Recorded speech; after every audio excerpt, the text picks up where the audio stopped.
तर या नसरापूर घटनेच्या निषेधार्थ पुण्याच्या स्वारगेट चौकात जय भीम संघटनेकडून निषेध आंदोलन केलं गेलं आणि यावेळी आरोपीच्या प्रतिकात्मक पुतळ्याचं दहनही केलं। आरोपीला फाशीची शिक्षा देण्याची मागणी आंदोलकांनी आता केली।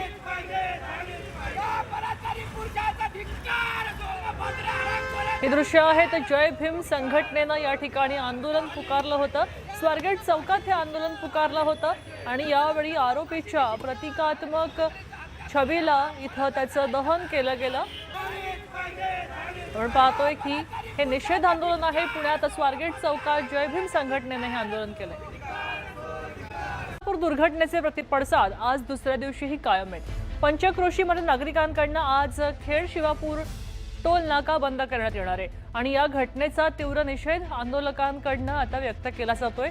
खेड शिवापूर टोल नाक्यावर आंदोलनात प्रामुख्याने दलित संघटना उतरणार आहेत आणि आरोपीला कडक शिक्षा होण्याचीही मागणी करण्यात येते।